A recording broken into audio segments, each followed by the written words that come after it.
আল্লাহ রাসূল সাল্লাল্লাহু আলাইহি সাল্লাম কান্নাকাটি শুরু করে দিলেন। হযরতে আবু হুরায়রা রাদিয়াল্লাহু তাআলা আনহু হাদিসটি বর্ণনা করেছেন।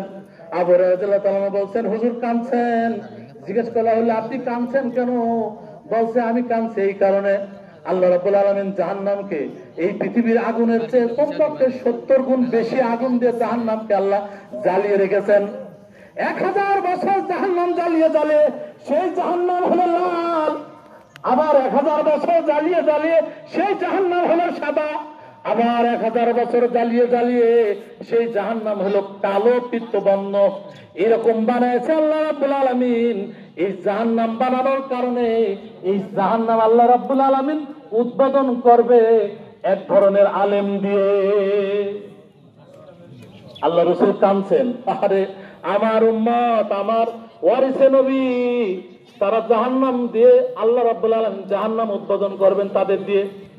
এইটা কত কঠিন, নবীজি কাঁদছেন।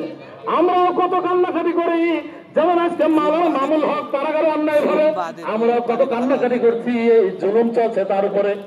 এইরকম বড় বড় আলেম যদি জাহান্নামে যায়, আমরাও কিন্তু সেদিন আফসোস করব, এরা কেন জাহান্নামে যাচ্ছে। তখন